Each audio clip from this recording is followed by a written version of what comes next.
히브리서 5장. 대제사장은 사람들 가운데서 뽑혀 그들을 대표하여 하나님을 섬기는 일을 맡고 있습니다. 그래서 그는 예물과 속죄의 제사를 드립니다. 그가 무식하고 잘못에 빠진 사람을 너그럽게 대할 수 있는 것은 자기도 연약하기 짝이 없기 때문입니다. 그래서 대제사장은 백성의 죄를 위해 제사를 드리는 것과 마찬가지로 자기 죄를 위해서도 제사를 드려야 합니다. 이 영광스러운 직분은 자기 스스로 얻는 것이 아니라 아론처럼 하나님의 부르심을 받아야만 얻을 수 있습니다.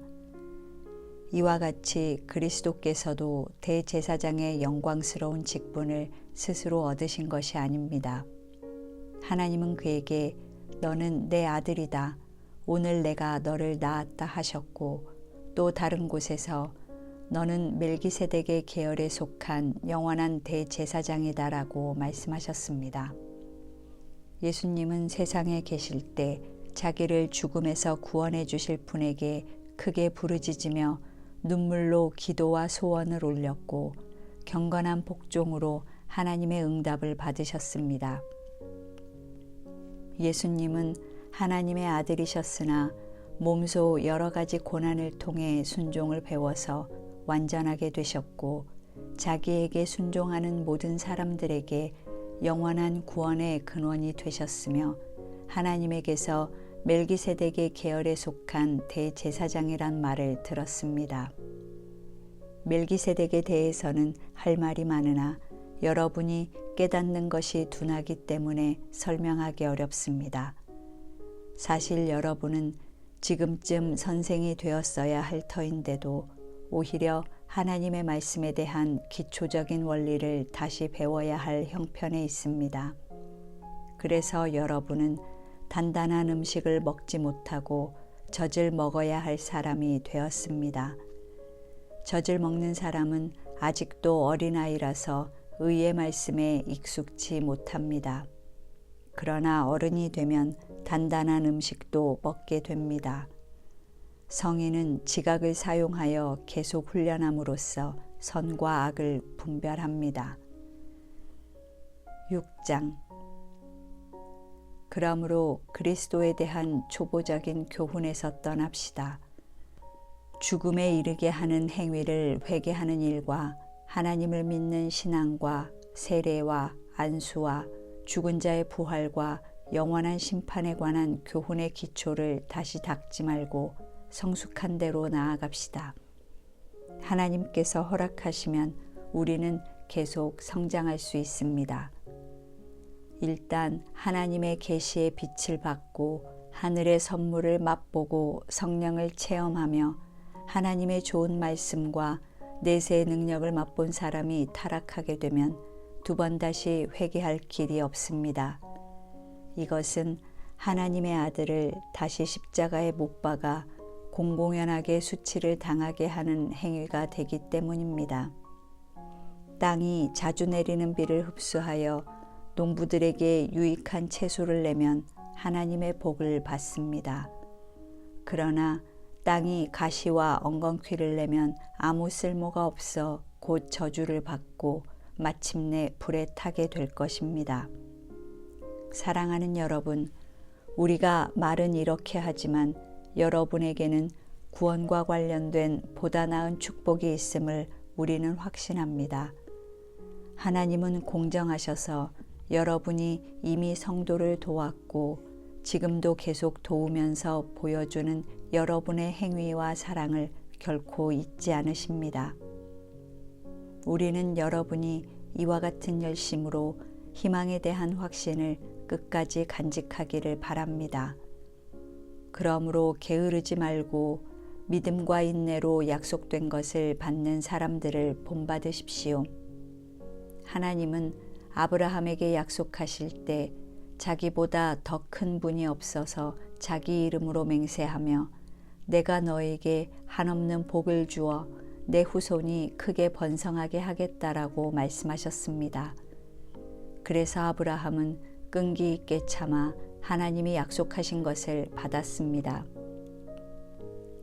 사람들은 누구나 자기보다 큰 분의 이름으로 맹세하며 그 맹세는 말한 것을 확정하여 모든 논쟁을 그치게 합니다.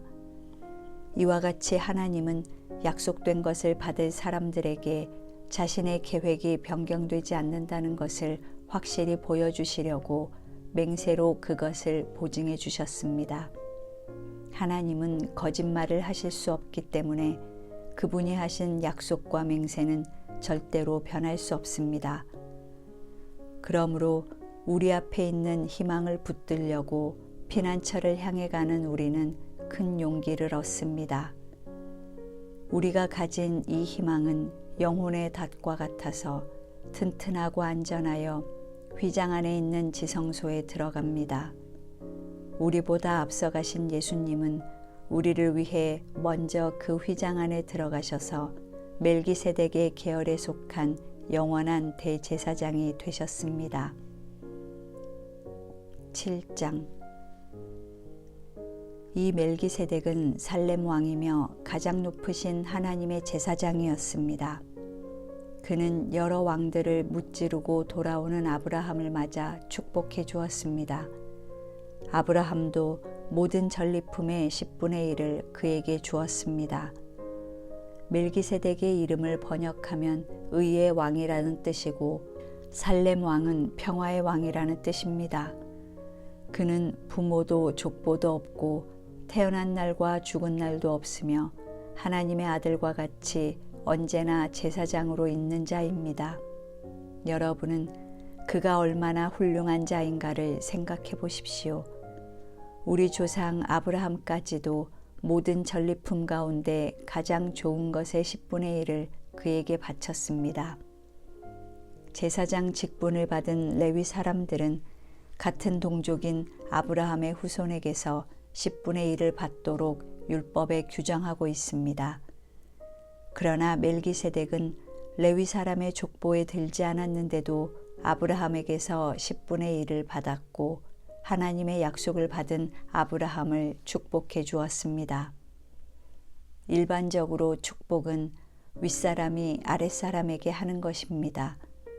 제사장들도 10분의 1을 받았고 멜기세덱도 10분의 1을 받았으나 제사장들은 죽을 사람이고 멜기세덱은 성경이 증거한 대로 영원히 살아 있습니다.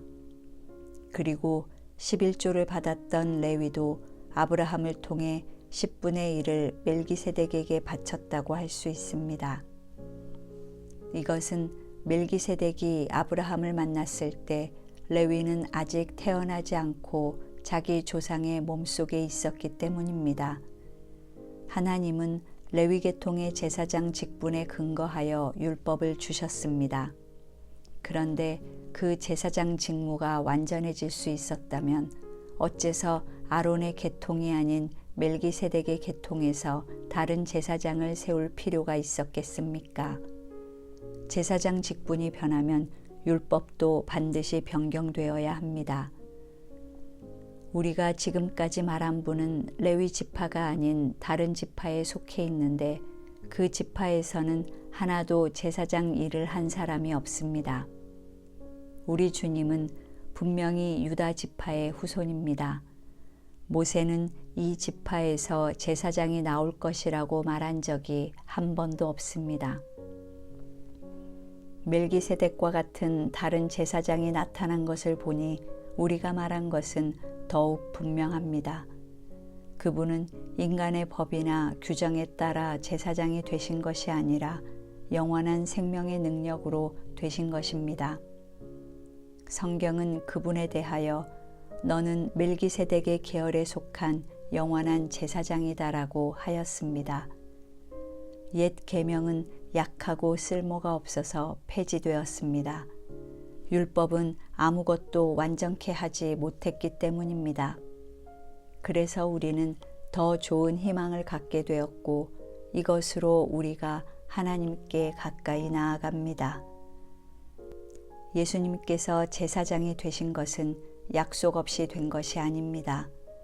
레위 계통의 제사장들은 약속 없이 제사장이 되었으나 예수님은 다음과 같은 약속의 말씀에 따라 제사장이 되셨습니다. 주께서 약속하셨으니 그 마음을 바꾸지 않으실 것이다. 너는 멜기세덱의 계열에 속한 영원한 제사장이다. 이렇게 하여 예수님은 더 좋은 계약의 보증이 되셨습니다. 레위 계통의 제사장들은 죽기 때문에 그 직무를 계속할 수 없어서 많은 제사장이 필요했습니다.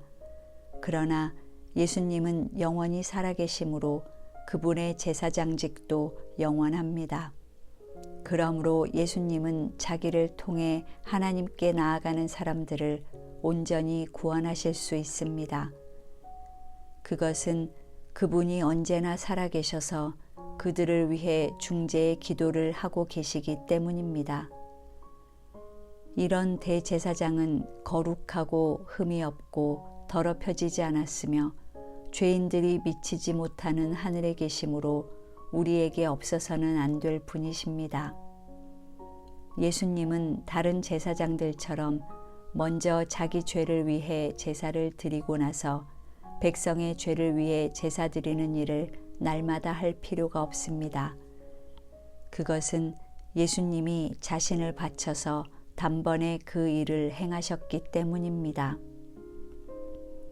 율법은 약점을 가진 사람들을 대제사장으로 임명하였지만 율법 후에 온 하나님의 약속은 영원히 완전하게 되신 아들을 대제사장으로 임명하였습니다.